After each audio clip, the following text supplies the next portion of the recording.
봅시다. 시작. 하나님이여 내게 은혜를 베푸소서. 사람이 나를 삼키려고 종일 치며 압제하나이다. 내 원수가 종일 나를 삼키려 하며 나를 교만하게 치는 자들이 많사오니 내가 두려워하는 날에는 내가 주를 의지하리이다. 내가 하나님을 의지하고 그 말씀을 찬송하올지라. 내가 하나님을 의지하였은즉 두려워하지 아니하리니 혈육을 가진 사람이 내게 어찌하리이까. 그들이 종일 내 말을 곡해하며 나를 치는 그들의 모든 생각은 사악이라. 그들이 내 생명을 엿보았던 것 같이 또 모여 숨어 내 발자취를 지켜보나이다. 그들이 악을 행하고야 안전하오리이까. 하나님이여 분노하사 뭇 백성을 낮추소서. 나의 유리함을 주께서 계수하셨사오니 나의 눈물을 주의 병에 담으소서. 이것이 주의 책에 기록되지 아니하였나이까. 아멘. 여러분, 이 땅이, 우리 눈에 보이는 이 땅이 전부가 아닌 거 여러분 믿으시죠? 예수님 없는 인생은 그런데 그렇지 않아요. 이 땅이 전부라고 생각해요. 근데 여러분, 예수님 없는 인생 아무리 잘 살아도, 이 땅에서 아무리 행복해도 결국 불행한 거. 왜냐하면 그 마지막이 영원한 형벌, 지옥이기 때문에 그렇습니다. 자, 예수님 없는 인생이 이 세상에서 행복하게 살다가 지옥 가는 거하고, 예수님 없이 사는 사람이 이 땅에서 정말 불행하다가 죽었어요. 그럼 어떻게 돼요? 그래도 지옥 가겠죠. 그러니까 이 사람은 최악이죠, 최악. 이 땅에 살면서도 불행. 이 땅을 떠나서도 불행. 무슨 말이냐? 쉽게 말하면 예수님, 따라합시다. 예수님 없는 인생은 불행이다. 아주 단순한 진리죠. 여러분, 저는 6살 난 아이도 교회 와서 예배 드리다가 하나님을 만날 수 있다고 믿는 사람입니다. 맞아요? 신학책 속에서 신학의 교리를 알아서 그거를 읊어대는 교만을 떠는 학자들보다 자기 지식의 두께를 자랑하면서 박사학위를 여러 개 가진 신학 박사보다 비록 6살밖에 먹지 않았지만 하나님이 살아계심을 알고 성경이 하나님 말씀이라는 것을 믿으며 그 어린아이의 영이 더 열려 있다고 저는 믿습니다. 그렇죠? 그렇다면 여러분 어떤 사람입니까?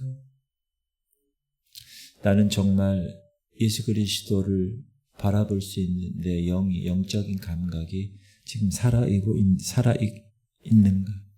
아니면 둔감해져서 감각이 없는가? 우리는 그렇게 예수 그리스도께서 어린 양 아무런 말 못하고 털 깎는 자 앞에서 조용히 털 깎이는 그런 어린 양 예수 그리스도, 그분이 나를 위해서, 여러분을 위해서 십자가에 달려 돌아가신다는 것을 알아요. 그것을 믿어요.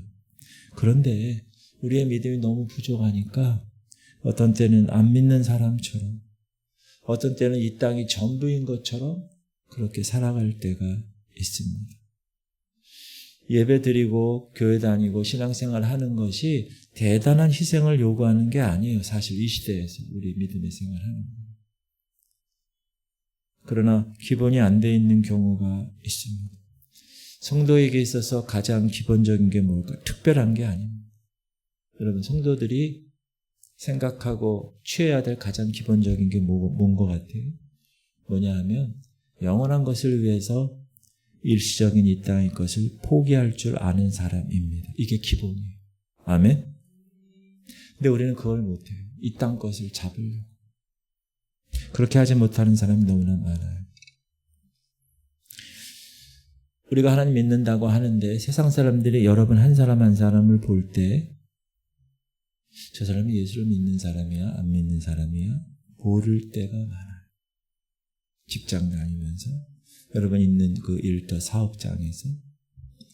왜냐하면 우리가 누군가를 진짜 믿으면 여러분이 진짜 어떤 걸 믿어요. 믿는 대상이. 그 믿는 대상이 여러분 삶을 통해서 나타나게 되어 있기 때문에 그렇습니다.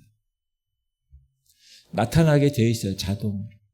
여러분 안에 있는 거죠. 여러분 부잣집 아들이 부모님 말씀을, 경고의 말씀을 듣고, 야, 너 밖에 나가서 부잣집 아들이라는 거 결코 보이지 마. 표내지 마. 알았어요. 그렇게 결단하고 아무리 평범하게 사람들과 섞여 있어도 이상하게 표가 남는 이유가 뭘까? 왜 그러냐 하면 그 아들은 그 아버지의 재력을 믿고 있기 때문에, 그래서 권세 있고 돈 있는 사람들의 자식들이 세상 어디에 섞여 놓아도 조금만 지나면 뭔가 표가 나요. 아버지가 누군지 몰라도 그 자녀를 보고 뭔가 다른 것이 있다는 걸 깨달아요. 자, 우리도 마찬가지입니다. 세상에 살면서 우리에게서, 저와 여러분에게서 무언가 나타나야 합니다. 아멘. 무언가 나타나야 돼요. 그게 세상의 돈, 세상의 권력, 세상의 명예 이런 게 아니라 우리가 믿는 하나님이 나타나야 합니다. 아멘. 저 사람 뭐길래 저렇게 생각하지? 저 사람 도대체 어떤 사람인데 이런 결정을 내렸어? 아니, 어떻게 저렇게 참을 수 있지? 어떻게 저렇게 억울한 일을 당해도 어떻게 저렇게 가만히 평안할 수가 있어?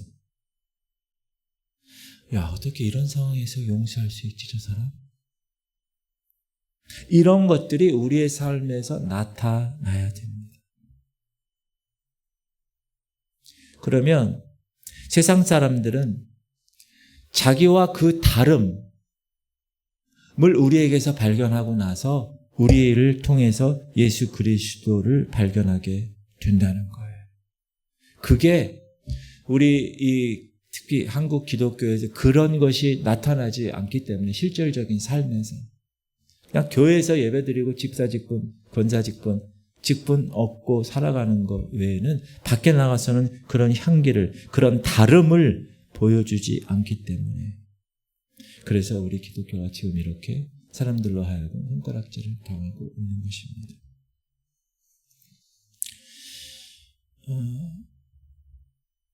야, 저 사람은 차라리 태어나지 않았으면 나을 뻔했다. 이렇게 예수님이 얘기한 사람이 있어요. 누구죠? 가룟 유다. 왜 그렇게 얘기했을까요? 야, 너 태어나지 않았다면 스승 예수님을 팔지도 않았을 것이고, 그럼 지옥에 갈 일도 없었을 것이기 때문에. 그런데 태어난 이상, 저와 여러분 태어났잖아요. 태어난 이상 우리는 지옥에 가든지 천국에 가든지 둘 중 하나라는 것이죠. 그래서 오늘 이 자리에 온 여러분, 정말로 예수를 제대로 믿었다면 저와 여러분은 이 세상에서 가장 큰 복을 받은 사람임을 선포합니다. 가난하면 좀 어때요? 인생이 좀 안 풀리면 어때요? 따라합시다.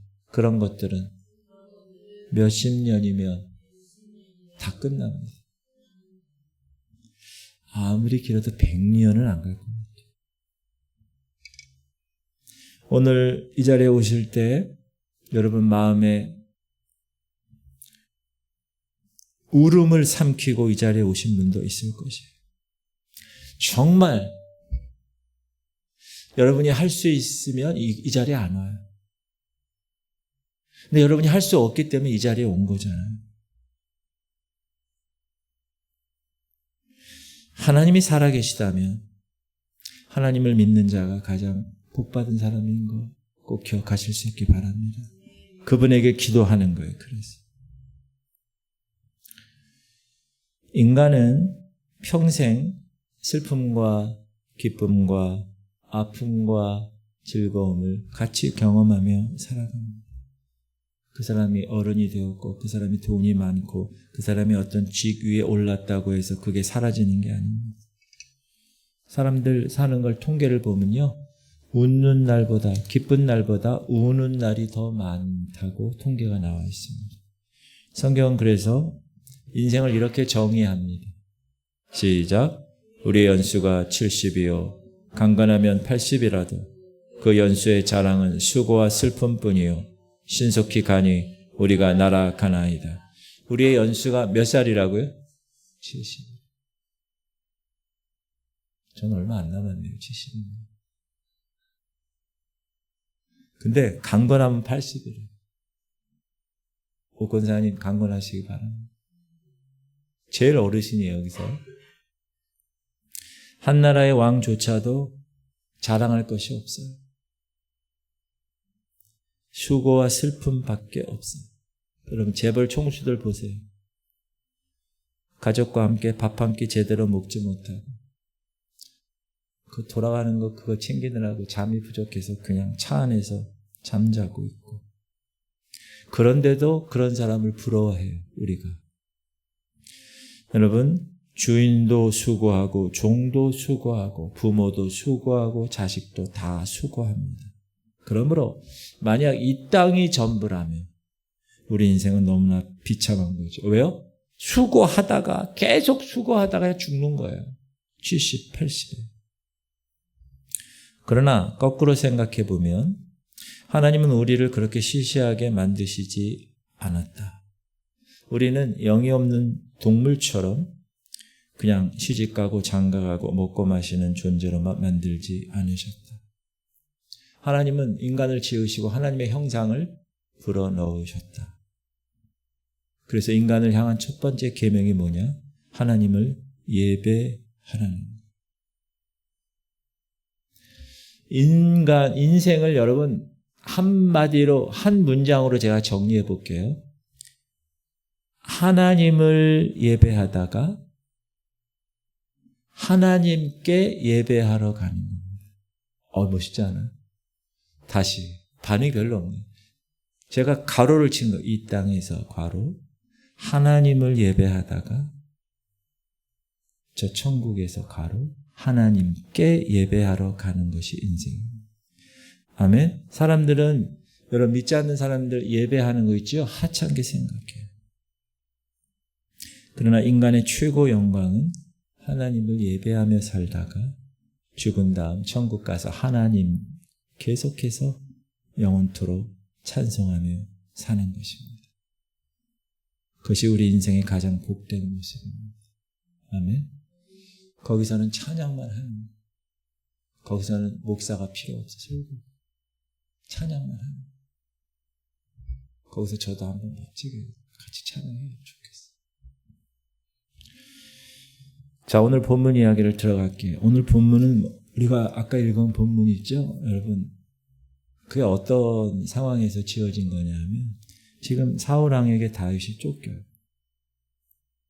절체절명의 위기 가운데 있어요. 다윗은 이제 광야 길에서 수많은 위기의 순간들을 만나요. 동굴에도 있고 광야에도 있고 계속 쫓기는. 우리가 지금 세상을 좀 사는 게 어렵다고 하지만 다윗과 비교하면 잽이 안 되지. 다윗의 인생에는 위기와 고비가 너무나 많았습니다. 근데 너무나 신기한 게 있어요. 하나님은 그 다윗을 그 위기 가운데 그 고난 가운데서 절대 버리지 않으셨다는 사실입니다. 꼭 기억해야 돼요. 여러분, 여러분의 인생이 여러분 뜻대로 되지 않아요. 고난이 있어요. 그때 하나님 날 버리셨나? 아니에요. 절대로 그게 아니에요. 여러분 모래 위에 발자국 그 이야기 알아요? 어떤 사람이 너무 고난이 심해서 기도하다가 하나님 왜 그때 저를 버리셨어요? 원망했어요. 그때 하나님이 쫙 보여주셔요. 자신의 인생 여정이 바다 위에 모래 위에 발자국으로 나타나요. 뒤를 딱 돌아보니까 자기 삶이 편안하고 좋을 때는 발자국이 2개였어요.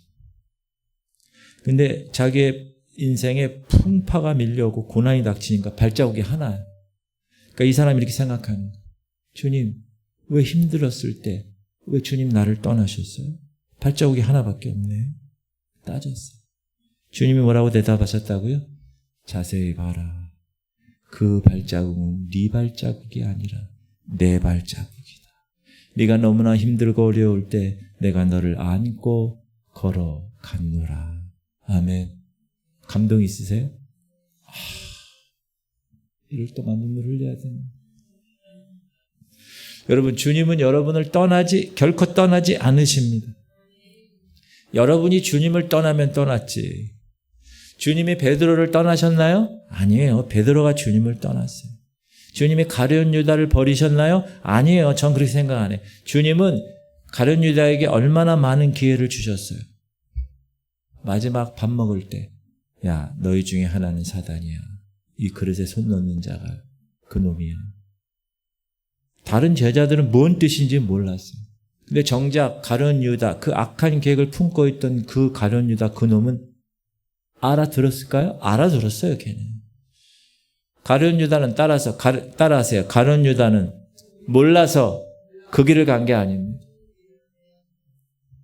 알면서도 돌이키지 않은 거예요. 우리도 다르지 않아요.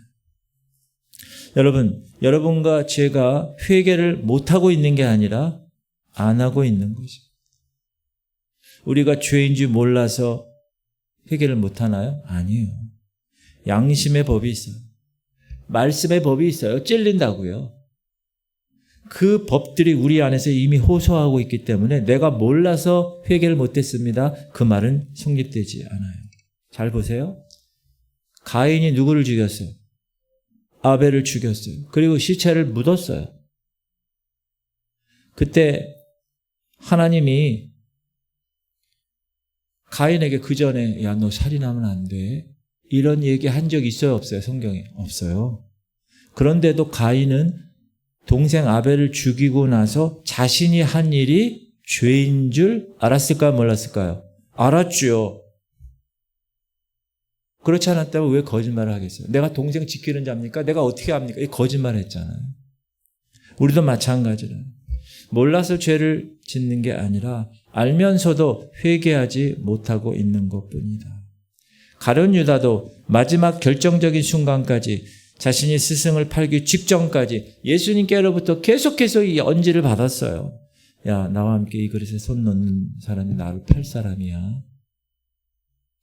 그 말을 가룟 유다가 들었어요? 안 들었어요? 들었어요. 얼마나 더 말을 해야 됩니까? 가룟 유다에게. 사랑하는 성도님들, 하나님은 우리를 버리시는 분이 아니 절대고 꼭 기억하셔야 돼요. 탕자 보세요. 스스로 교만했어요. 제 힘으로 살겠다고 아버지한테 유산 받고 집을 나갔어요. 아버지가 그를 내쫓았죠? 아니에요. 그놈 스스로가 교만해서 나갔어요. 누가 우리를 몰아냈나요? 주님이 어떤 분인데 우리를 버리시겠어요? 다만 하나님과 우리가 교통하지 못하는 것은 하나님과 우리 사이에 맡고 있는 죄 때문에 주님이 우리에게로 올 수 없고 우리가 주님께 갈 수 없기 때문이다. 그래서 우리가 철저히 죄를 씻고 회개하면 분명한 하나님의 음성이 다시 들려올 수 있다. 저는 그걸 확신합니다. 다윗은 이스라엘에선 이제 더 이상 숨을 곳이 없었어요. 그래서 어디로 가요? 사울 왕이 이스라엘 전체 지금 다 다윗을 죽이려고 다 준비하고 있기 때문에 안 되겠어. 그래서 다윗은 이스라엘 고국을 떠나 블레셋 땅, 이방 땅, 블레셋 가드라는 땅으로 도망합니다. 가드는 어떤 땅이죠? 다윗이 소년 시절이었을 때 골리앗을 죽였잖아요. 그 골리앗의 고향이에요. 아이러니하죠. 하필이면 그곳으로 피하려 갔어요. 오죽했으면 그곳에 갔을까? 다윗의 처지가 얼마나 절박했으면 그곳에 갔을까? 짐작할 수 있습니다. 근데 그 블레셋 가드 그 왕의 신하들이 다윗을 알아본 거예요. 왕한테 왕이요. 이 자가 누군지 압니까? 누군데? 이 친구가 말이죠. 그 이스라엘 백성들이 사울이 죽인 자는 선천이요 다윗이 죽인 자는 만만이라 그렇게 노래하던 그 놈입니다. 다윗이 비록 사울에게 쫓겨는 신세지만 이놈 아시죠? 골리앗 죽인 놈이에요. 이곳에서 무슨 일을 벌일지 모릅니다. 없애버려야 돼. 그 순간 다행히 다윗이 이 얘기를 들었어요. 곧바로 어떻게 했어요? 침을 칠질 흘리고 미친 사람 행세를 했어요. 미친 사람.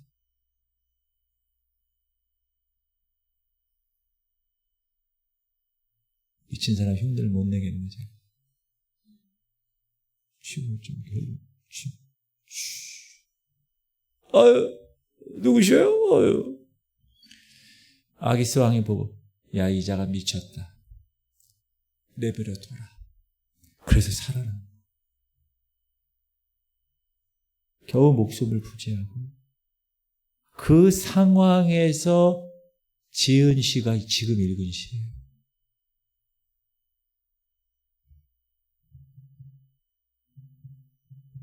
시작. 하나님이여 내게 은혜를 베푸소서. 사람이 나를 삼키려고 종일 치며 압제하나요? 혹시 이 자리에 있는 분 중에서 이렇게까지 어려운 사람 있나요? 여러분, 우리에게도 마음 상하게 하는 사람 있죠. 원수처럼 느껴지는 사람 있죠. 그렇지만 칼 들고 지금 여러분 막 목숨 노리고 있는 사람은 없잖아요. 다윗의 처지와는 비교할 수 없겠죠. 다윗은 광야에서 발도 못 뻗고 유리 방황하며 10년이 넘도록 그렇게 도망자 생활을 했습니다. 결국 이방 땅 블레셋까지 와서 이 지경에 이르렀습니다. 근데 중요한 게 있어요. 그런데도 다윗은 하나님을 그 가운데서 찬송하고 있었다. 8절 시작. 나의 유리함을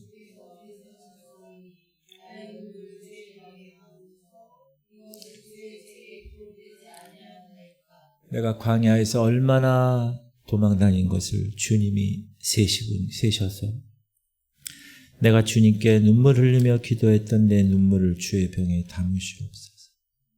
다윗이 방황하며 흘린 그 눈물 하나님께서 낱낱이 헤아리시고 그 눈물을 마치 병 속에 담듯 소중히 기억하고 계신다 고백합니다. 지금 버전으로 얘기하면 이런 거예요. 주는 나의 슬픔을 아십니다.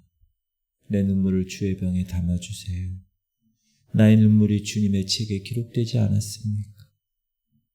내가 지금까지 당신을 향하여 흘린 눈물의 양이 하나님의 책에 이미 다 기록되어 있지 않습니까? 여러분 꼭 기억하세요. 하나님은 우리의 눈물을 기억하시는 분이십니다. 그래서 이런 슬픔 가운데서도 내 눈물이 결코 땅에 헛되이 떨어지지 않고 주님께 반드시 기억된다는 사실, 그 믿음을 가지면 우리는 다윗처럼 다시 일어날 수 있는 거예요. 우리가 새벽에 히스기야 왕 공부했는데 시작. 이르되 여호와여 구하오니 내가 주 앞에서 진실과 전심으로 행하며 주의 목전에서 선하게 행한 것을 기억하옵소서 하고 히스기야가 심히 통곡했다. 울었어요. 그렇게 통곡할 때 하나님은 즉각 응답하셨어요. 따라합시다. 내가 네 기도를 들었고 네 눈물을 보았노라.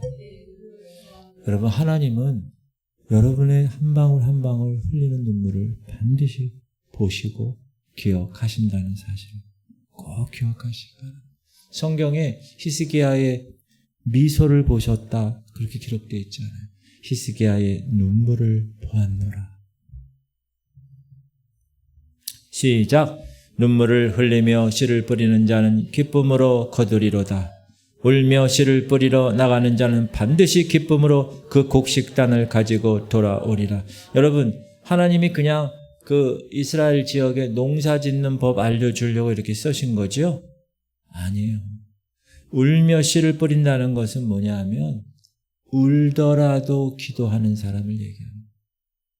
상황이 지금 울 수밖에 없는 상황이에요. 그러나 그런 상황에서도 믿음을 포기하지 않고 내가 지금 절체절명의 순간이야. 그럼에도 불구하고 하나님 끝까지 신뢰하며 견디는 사람이 눈물을 흘리며 씨를 뿌리는 자예요. 아멘. 그런 사람 어떻게 한다고요? 기쁨으로 반드시 열매를 거둘 것입니다. 울며 씨를 뿌리는 자는 어떤 사람이냐? 믿음의 사람입니다. 믿음은 뭐예요? 지금은 보이지 않아. 바라는 것들의 실상이에요. 그런데 내일을 바라보는 것이.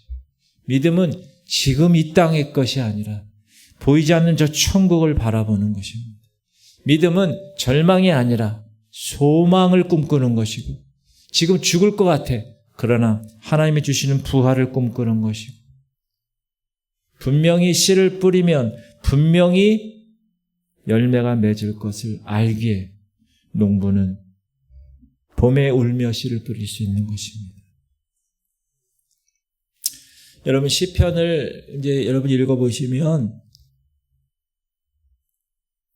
등식이 성립되는 게 뭐가 있냐면 첫 번째 시편이 150편이 있잖아요. 대부분이 다 어떤 시냐 하면 원망하고 하나님께 탄원하는 그런 기도예요. 거의 다.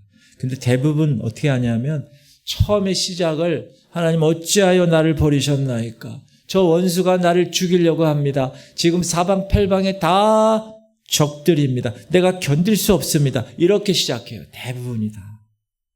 그러다가 마지막에는 어떻게 끝나느냐. 내가 주님으로 인하여 여호와를 찬양하겠습니다. 그렇게 끝나요. 무슨 말이냐. 그게 정상적인 믿음의 사람의 삶이라는 거예요. 원망하면서 멸망의 길로 가는 게 아니에요. 삶의 고난과 고통이 밀려올 때 물론 과정은 어렵지만 마지막에 웃는 자가 돼서 하나님을 찬송하는 자가 돼야 된다. 계속 시편에서 그렇게 우리에게 얘기하는 거예요. 다윗은 눈물을 기억하시는 하나님을 알았어요. 지혜로운 거죠. 그 기억하심을 통해서 하나님은 반드시 보상하신다는 것을 아세요. 눈물을 기억한다는 것은 하나님이 반드시 보상하신다는 뜻이에요. 아멘. 하나님이 여러분이 눈물 흘리며 하나님께 애원하고 탄원하고 기도하고 매달리는 그것을 보신다는 것은 반드시 하나님이 보상하신다는 말이에요. 그날에 응답하시고 그날에 상 주실 것임을 믿고 다윗은 오늘도 주의 평에 눈물을 담았던 것입니다. 이것이 울며 씨를 뿌리는 거예요. 그러니까 울며 씨를 뿌리는 것이 뭐예요? 지혜로운 거죠. 여러분 울더라도 기도를 포기하지 않는 것 그게 지혜로운 거예요. 왜냐하면 기도하는 사람이 가장 현명한 사람이기 때문에 그래요. 욥을 보세요. 우리가 잘 알아요. 고통의 날이요. 죄를 뒤집어쓰고 울부짖으며 하나님께 기도하는 욥을 보고 그 누구도 기뻐하지 않았어요. 처음에 위로한다고 찾아온 세 친구 나중에는 욥을 지적합니다. 야 하나님 어떤 분인데 이유 없이 너 치겠니? 네가 뭔가 잘못됐잖아. 그러니까 그러신 거야. 욥은 고난 이후에 그 친구들의 지적에 대한 고난, 더 큰 고난을 겪게 됩니다. 같이 살았던 아내마저 그렇게 사랑하는 그 하나님 저주하고 죽어버려라. 이 남편은. 그리고 떠나버립니다. 근데 욥은 그 다음에 욥의 이 모습을 보세요. 그는 어리석지 않았어요. 네. 갑자기 하나님 음성으로 들렸어요, 제가. 여러분, 욥이 그 상황에서 뛰쳐나간다고 한다고 그래서 남는 것이 있을까요? 욥은 지금 남는 것이 아무도 없는 상황이 됐어요. 여러분, 울더라도 씨를 뿌리는 사람은 미련한 사람이 아니에요. 왜? 가을이 되면 오히려 그 사람들이 지혜롭다고 인정할 수 있게 되는 거예요. 그래서 울더라도 기도하는 사람은 마지막에 승리하는 사람이에요. 따라합시다. 울 힘이 있으면 기도하십시오. 울고만 앉아있으면 아무것도 나오지 않아요. 울지 말고 기도해도 되고 울면서 기도해도 좋아요. 다만 울기만 하지 말고 울면서라도 한마디씩 하나님께 던지세요. 그럼 하나님이 그 기도를 들으십니다. 하나님은 그 눈물을 보세요. 울 일이 있으면 기도하고, 남에게 사정할 일이 있으면 기도하고, 변명할 일이 있으면 하나님께 통곡하고 나오세요. 낙심하고 주저앉아 있으면 그 무너짐이 더 심해져요. 여러분, 그렇게 해서 오늘 여러분 지혜로운 하나님께서 지혜를 주셔서 오늘 이 자리에, 기도의 자리에 나온 것입니다. 아멘. 바울과 실라 보세요. 빌립보 감옥에 갇혔어요. 그가 잘못해서 갇혔어요? 그들이 아니에요. 귀신 들려 인생이 망가진 여인을 고쳐준 죄밖에 없어요. 그런데 그들은 옷을 찢기고 심하게 매를 맞고 채찍을 맞으면, 그 당시 채찍은 여러분 그 끝에 딱 날카로운 게 있어가지고 딱 내리치면 살 속에 박혀가지고 뜯어낼 때마다 살점이 뚝뚝 떨어져 나가는 그런 형벌이에요. 그렇게 의도 터지고 온몸이 피투성이가 된 채로 가장 차디찬 깊고 컴컴한 감옥에 갇혀있는, 그것도 모자라 발에 차고를 채워진, 여러분 그런 상황에서 무엇하겠습니까? 어휴, 뭐야, 주님이 일하겠다고 했는데. 원망할 만한 상황이죠. 그러나 바울과 실라는 뭐 했어요? 기도하고 찬송하기로 결정했어요. 자, 어차피 시간은 흘러갑니다. 어차피 죽을 수밖에 없는 상황이에요. 그러니까 어떻게 하겠다는 거예요? 찬송하다가 죽지 뭐. 따라합시다. 기도하다 죽지 뭐. 결단한 거예요, 그렇게. 그렇게 결단하고 나서 그들이 속으로 조용히 기도했죠? 아니에요. 다른 죄수들이 들을 만큼 크고 강력한 소리로 기도하고 찬송했다고 성경은 기록해요. 여호와여 우리를 건져주옵소서. 주여 찬송을 받으시옵소서. 아멘. 차디찬 감옥에서 절망과 낙심과 불평할 수밖에 없는 선택지가 있었음에도 불구하고 그들은 기도를 선택했고 찬송을 선택했습니다. 그들이 얼마나 죄로운 것인가 알고 보면, 사랑하는 성도님들, 믿음이라는 것은 종이 한 장 차이입니다. 근데 그 종이 한 장 차이의 믿음의 차이가 우리의 인생을 완전히 바꿔버립니다. 기도할 것이냐 아니면 뛰쳐나갈 것이냐, 예배할 것이냐 아니면 세상으로 나갈 것이냐, 드릴 것이냐 말 것이냐, 섬길 것이냐 넘어질 것이냐, 그 짧은 순간의 믿음의 선택이 우리 인생을 전체를 좌우한다는 거예요. 다윗 보세요. 이스라엘 전체가 자기를 죽이려고 해요. 자기 땅을 떠나 지금 블레셋 원수의 땅 가드까지 도망쳐야 했어요. 소망이 있었을까요? 미래도 없었어요. 계획도 세울 수 없는 그런 상황. 미친 사람처럼 침을 질질 흘려야 되는 그런 상황. 그런 상황에서 그럼에도 불구하고 다윗은 기도를 붙잡았어요. 기도. 9절 시작. 내가 아뢰는 날에 내 원수들이 물러가리니 이것으로 하나님이 내 편이심을 내가 아나니. 사방팔방이 다 적이고 아무도 자기 편이 없는 상황 속에서도 다윗에게 하나 남은 확신이 있었다. 그건 뭐냐? 내가 기도하면, 내가 하나님께 아뢰면 주님이 원수를 물리쳐 주시고 내 편이 되어주신다는 믿음. 할렐루야. 그 믿음이 있었다는 거예요. 그래서 그렇게 시편을 쓴 거예요. 따라합시다. 다윗의 하나님이 내 하나님입니다. 믿으세요? 예수 그리스도는 어제나 오늘이나 동일하신 분이십니다. 야곱의 하나님, 이삭의 하나님, 요셉의 하나님, 아브라함의 하나님, 다윗, 모세, 바울, 스데반의 하나님이 곧 여러분의 하나님입니다. 아멘. 제가 11에서 11장 읽을 때마다 감동하는 구절. 시작.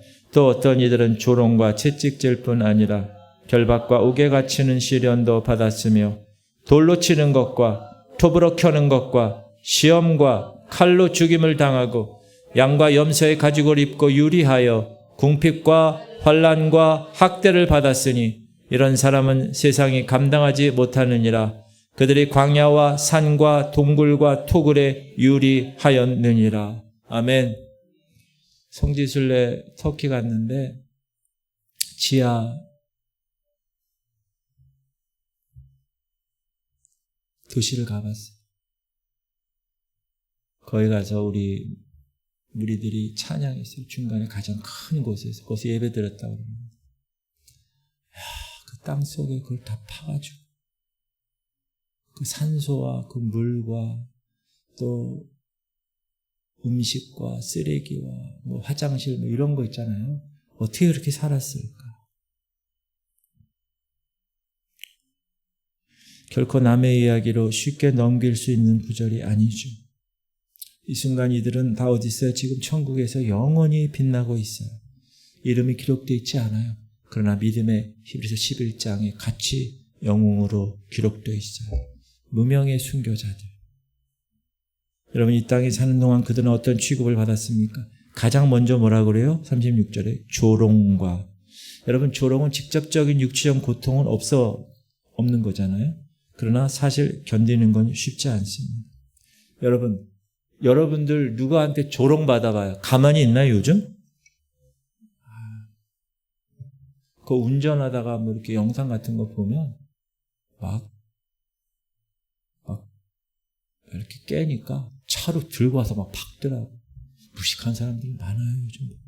왜? 조롱당하니까, 열받으니까.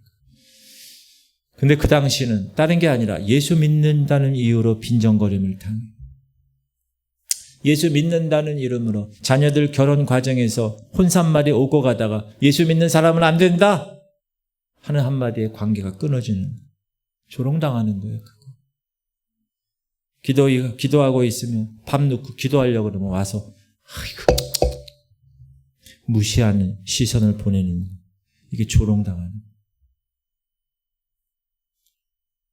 그런데 이거 극복하지 못하면 여러분 결코 성숙한 신앙이 이루지 못해요.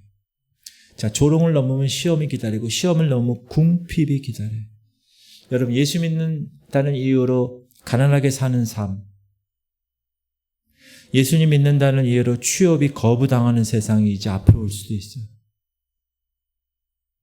그 다음에 환난과 학대. 여러분 조롱당한다고, 시험당한다고, 궁핍하다고, 환난 온다고, 학대받는다고 사람은 죽지 않아요.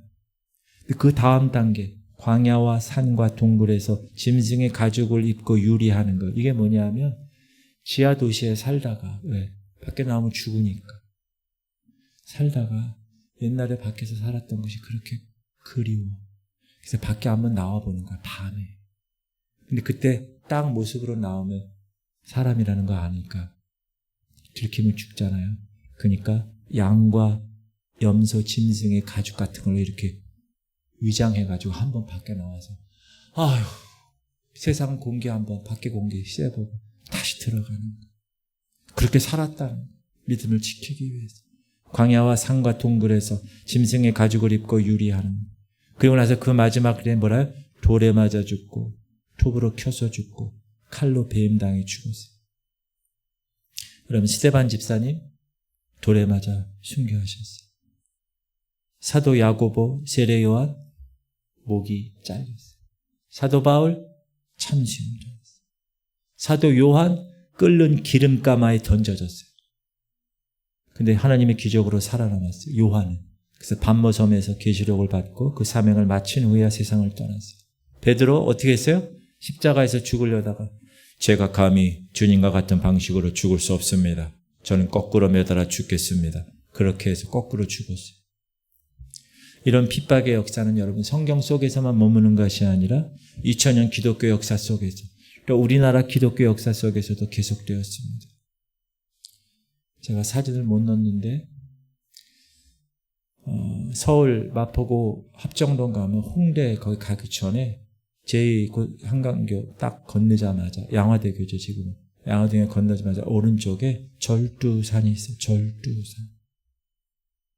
거기 외국인 선교자들의 양화진 순교자들의 무덤들이 있어요. 절두산이 뭐예요? 절두가. 절이 뭐예요? 절. 자른다. 두는 머리를 자른 거예요. 순교자들이 목이 잘려 죽은 자리. 여러분 토마스 목사님이 우리나라 와가지고 최초의 순교사로 죽었어요. 누가? 토마스 목사님. 그때 몇 살인지 알아요? 27살. 27살. 그때 미국 영적 영국 대각성이 막 일어날 때 다 젊은 대학생들, 젊은 청년들이 다 헌신해가지고 아프리카, 인도, 한국, 일본 다 온 거예요, 그때가. 지금 이 시간에도 계속되고 있는 이야기입니다. 여러분 잘 생각해 보세요. 누가 가장 진정 지혜로운 사람인가? 핍박하는 사람이에요? 핍박당하는 사람? 이런 상황에서 기도할 수 있느냐고 조롱하는 자입니까? 이런 상황에서도 실제로 기도하는 자입니까? 잘 따져보세요. 영원한 것을 위해서 영원하지 않는 것을 포기하는 것, 그 사람이 지혜로운 사람입니다. 선택의 갈림길이 없으면 그냥 살아도 되지만 선택의 갈림길, 어떤 결정적인 갈림길이 있어요. 그럴 땐 정신 바짝 차려야 돼. 무엇이 나에게 영적으로 유익한 건지, 몇십 년의 이 땅의 삶을 볼 것인지, 아니면 저 영원한 천국을 볼 것인지 분명히 따져보아야 합니다.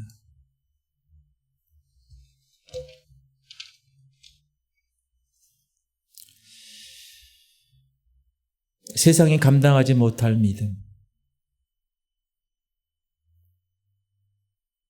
죽인다고 해도 포기하지 않고, 감옥에 갇힌다고 해도 배교하지 않고, 가난과 궁핍과 억울함과 조롱을 당한다 할지라도 흔들리지 않고 여호와 하나님만을 찬송하며 그분을 굳게 붙잡을 수 있는 자, 그 사람이 지혜로운 자입니다. 아멘. 따라합시다. 세상에서 가장 지혜로운 사람은 황지혜 집사님이 아니고, 다시 세상에서 가장 지혜로운 사람은 기도하는 사람.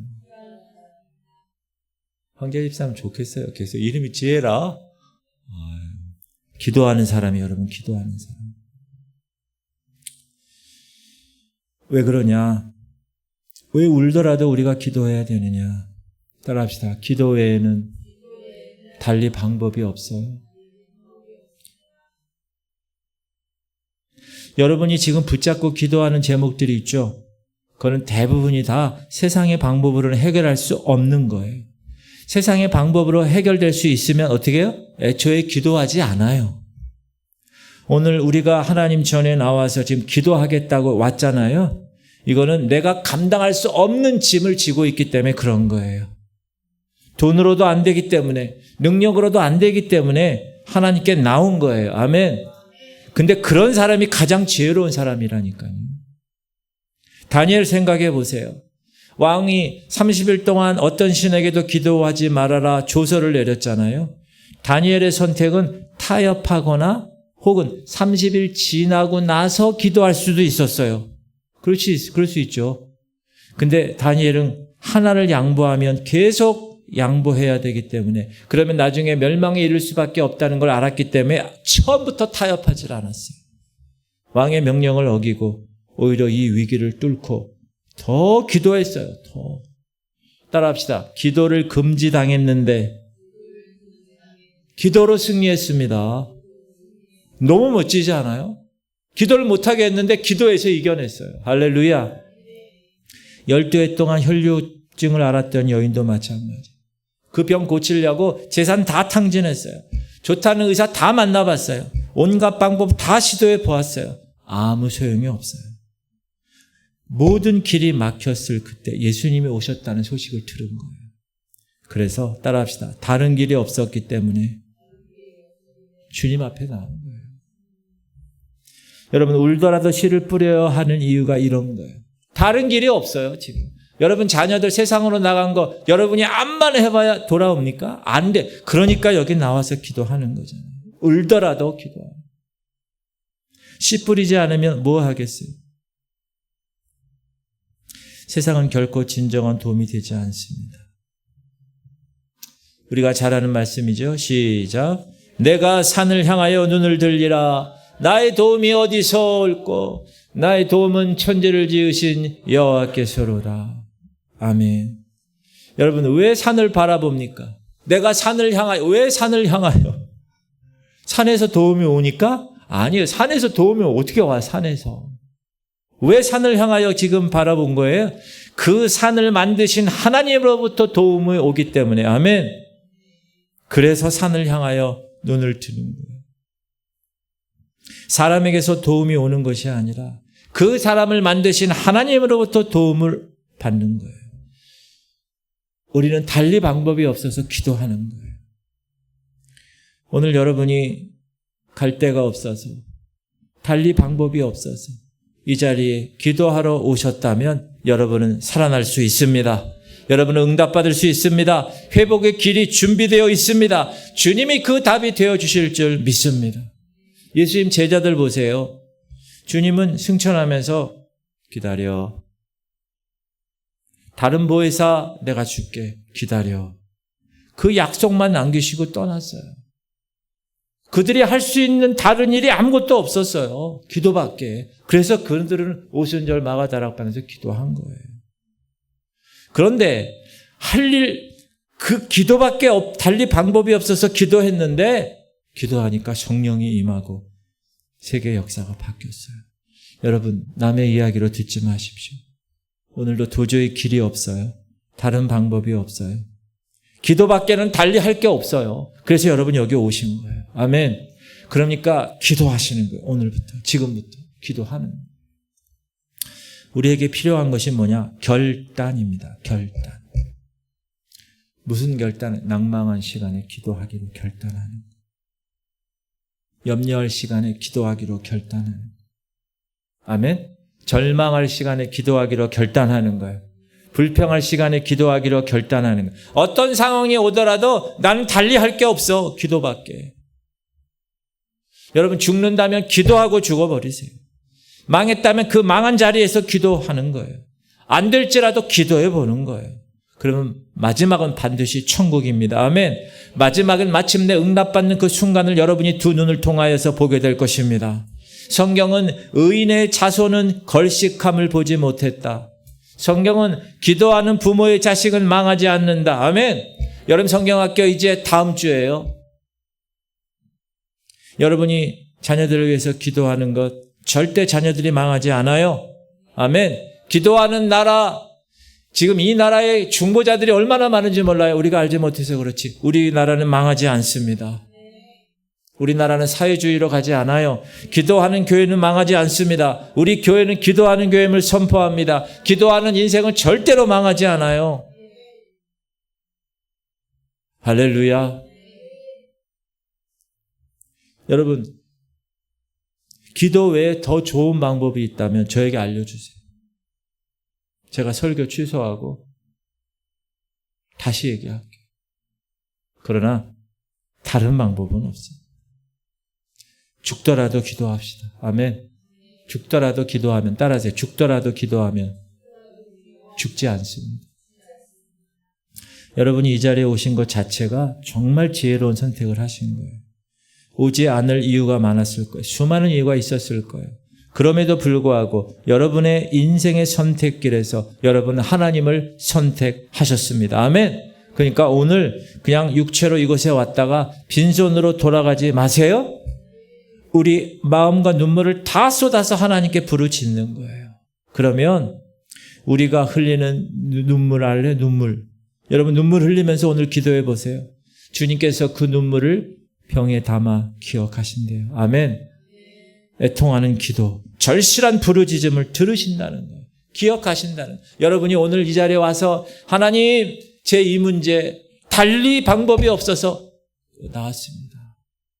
하나님 해결해 주셔야 됩니다. 그렇게 확실하게 선택하고 나가면 분명히 하나님께서 인도해 주실 줄 믿습니다. 할렐루야. 우리 찬양하고 기도하겠습니다. 이 찬양이 너무나 귀한 찬양이에요. 여러분 예수 그리스도 그분 한 분만으로 평생 충분하다고 고백하셨잖아요.